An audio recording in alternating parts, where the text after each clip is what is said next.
Assalamualaikum warahmatullahi wabarakatuh. Halo, jumpa lagi bersama saya Bahtiar Movie dalam channel 1000 Jalan. Baik teman-teman, pada video kali ini admin akan memberikan informasi terbaru terkait pemilihan formasi P3K Guru di tahap yang kedua. Nah, jadi informasi ini resmi dari admin GTK Kemendikbudristek teman-teman, yang menjawab pertanyaan terkait pemilihan formasi P3K di tahap yang kedua. Nah, kita langsung saja cek teman-teman. Nah, ini dia teman-teman jawaban dari admin GTK Kemendikbudristek terkait pemilihan formasi di tahap yang kedua. Dan bagi teman-teman guru honorer, jika ada pertanyaan terkait seleksi P3K ini, maka teman-teman tinggal bertanya langsung ke admin GTK Kemendikbudristek, yaitu melalui Telegram. Teman-teman tinggal tuliskan pertanyaan yang ingin ditanyakan, yang mana nantinya akan dijawab ya teman, akan dijawab oleh admin GTK Kemendikbudristek. Nah, contohnya seperti ini teman. Ini 15 November hari ini, yaitu jam 13.25. Nah, kita lihat di sini teman. Mengapa pemilihan formasi P3K tahap 2 masih belum bisa dilakukan? Nah, kemudian dijawab langsung ya teman oleh admin GTK Kemendikbudristek. Selamat siang, selamat datang di layanan Kemendikbud dengan Septi. Mohon maaf atas ketidaknyamanannya. Perihal pengumuman dan pemilihan formasi tahap 2 tanggal 15 sampai dengan 19 November 2021. Nah, jadi tetap ya teman, yaitu tanggal 15 sampai dengan 19, jadi tidak ada perubahan ataupun tidak diundur untuk pemilihan formasi di P3K tahap yang kedua. Jika pada akun SSCSN masih belum terdapat pemilihan formasi tahap 2, kami sarankan untuk akses pemilihan formasi silahkan cek secara berkala pada akun SSCSN. Nah, jadi buat teman-teman guru honorer, jika masih belum muncul tombol pemilihan formasi tahap yang kedua, maka saran dari admin GTK Kemendikbudristek, maka teman-teman sering-sering pantau akun masing-masing secara berkala. Nah, jadi ini masalah jam saja teman, masalah jam saja, apakah nanti sore ataukah nanti malam. Jadi pastinya ini tanggal 15 sudah mulai dibuka untuk pemilihan formasi di P3K tahap yang kedua. Nah, jadi buat teman-teman guru honorer, mohon bersabar dan sering-sering pantau akun SSCSN masing-masing pelamar. Nah, ini adalah salah satu akun pelamar yang dinyatakan tidak lolos. Kita langsung saja scroll ke bawah. Nah, ini dia teman, menu baru ataupun tombol baru. Maaf, Anda tidak lolos seleksi CASN 2021 P3K Guru tahap 1. Masa sanggah tahap 1 sudah berakhir. Anda masih dapat mengikuti seleksi tahap 2. Nah, jadi ini dia teman, memilih formasi di tahap yang kedua. Nah, ini dia teman-teman tampilan untuk daftar ulang dan memilih formasi di P3K tahap yang kedua. Yang mana di sini ada jenis seleksi. Nah, ini otomatis terisi ya teman, yaitu seleksi P3K Guru. Kemudian tahap ini otomatis juga terisi, tahap 2. Kemudian selanjutnya instansi. Nah, di sini nantinya teman-teman akan diminta untuk memilih instansi yang dilamar. Dan perlu diketahui untuk tahap kedua ini teman-teman hanya bisa melamar dalam satu daerah kewenangan di mana tempat teman-teman mengajar. Jadi seperti itu. Misalkan teman-teman mengajar di instansi Bondowoso. Nah, jadi teman-teman hanya bisa memilih di instansi Bondowoso. Jadi seperti itu. Jadi teman-teman tinggal pilih saja nantinya.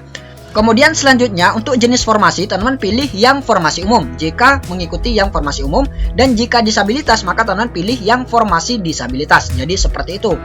Kemudian selanjutnya di sini ada form pendidikan ya teman, yang mana nantinya teman-teman juga diminta untuk memilih pendidikan terakhir yang akan digunakan untuk mendaftar seleksi P3K ini. Kemudian selanjutnya di sini juga ada sertifikat pendidikan. Jika teman-teman memiliki, maka teman-teman isikan sertifikat pendidikan. Kemudian tanggal ijazah. Nah, teman-teman diminta untuk menulis kembali tanggal ijazah. Dan juga teman-teman menuliskan nama PT sesuai ijazah. Nah, nama PT-nya ini sesuai yang tertera di ijazah ya teman. Jangan disingkat, tapi sesuaikan dengan yang tertera di ijazah. Jadi seperti itu. Kemudian selanjutnya yaitu nomor ijazah. Juga menuliskan ya teman, menuliskan nomor ijazah. Dan juga tahun lulus, tahun kelulusan juga ditulis.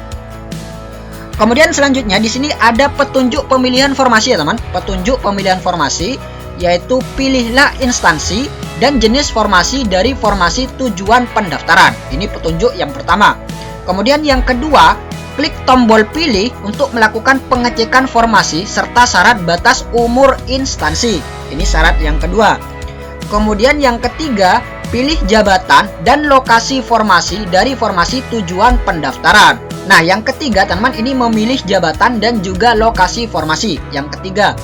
Kemudian yang keempat, terakhir isilah captcha di bawah, diklik tombol akhiri pendaftaran untuk lanjut mengakhiri pendaftaran. Nah, jadi ini dia teman-teman, nantinya teman-teman setelah melakukan pemilihan formasi dan setelah mengisi nomor ijazah, tanggal ijazah dan juga tahun lulus, maka selanjutnya teman-teman akan diminta untuk memasukkan kode, yaitu kode captcha yang tertera di sini. Contohnya seperti ini ya teman-teman, 5E10. Dan kemudian teman-teman klik akhiri pendaftaran tahap 2. Nah, jadi seperti itu ya teman-teman, gambaran daftar ulang dan pemilihan formasi di P3K tahap yang kedua. Jadi nantinya teman-teman tidak perlu lagi mendaftar seperti di awal dan juga tidak perlu mengunggah dokumen. Tapi teman-teman tinggal mengisi saja form yang sudah disediakan tersebut. Jadi seperti itu. Nah, ini dia teman-teman jadwal terbaru, yaitu tentang penyesuaian jadwal pelaksanaan seleksi kompetensi 2 guru ASN P3K tahun 2021. Yang pertama yaitu pengumuman dan pemilihan formasi di tahap yang kedua, yaitu dijadwalkan tanggal 15 sampai dengan 19 November 2021. Kemudian selanjutnya yaitu pengumuman daftar peserta, waktu dan tempat seleksi P3K guru tahap 2. Nah, jadi ini pengumumannya teman. Pengumuman yaitu tempatnya di mana, waktunya kapan dan lain sebagainya, yaitu dijadwalkan tanggal 2 Desember 2021. Kemudian selanjutnya cetak kartu peserta seleksi P3K guru. Nah, jadi ini mencetak kembali ya teman, mencetak kembali kartu peserta seleksi P3K guru di tahap yang kedua, yaitu dijadwalkan tanggal 2 sampai dengan 5 Desember. Nantinya teman-teman tinggal login saja ke akun masing-masing di portal sscsnbkn.go.id. Kemudian nantinya di bagian bawah itu ada tombol ya teman, ada tombol cetak kartu peserta seleksi P3K di tahap yang kedua. Jadi teman-teman tinggal cetak saja. Kemudian poin yang keempat, pelaksanaan seleksi kompetensi 2 yaitu dijadwalkan tanggal 6 sampai dengan 10 Desember 2021. Nah, jadi ini dia teman. Ini adalah pelaksanaan ujian di seleksi P3K tahap kedua, yaitu tanggal 6 sampai dengan 10 Desember. Kemudian selanjutnya yaitu pengumuman hasil seleksi kompetensi 2, yaitu dijadwalkan tanggal 16 Desember 2021. Nah, jadi ini pengumuman ya teman, pengumuman prasangga. Jadi pengumuman setelah ujian seleksi P3K tahap yang kedua, yaitu 16 Desember tahun 2021. Kemudian selanjutnya masa sangga 2, yaitu masa pengajuan sangga, yaitu dijadwalkan tanggal 17 sampai dengan 19 Desember 2021. Kemudian selanjutnya yaitu jawab sangga 2, tanggapan sangga, yaitu dijadwalkan tanggal 19 sampai dengan 25 Desember 2021. Kemudian selanjutnya yaitu pengumuman pasca sangga 2, yaitu tanggal 30 Desember 2021. Baik teman-teman, itulah sedikit informasi dari kami. Semoga video ini bermanfaat. Wassalamualaikum warahmatullahi wabarakatuh.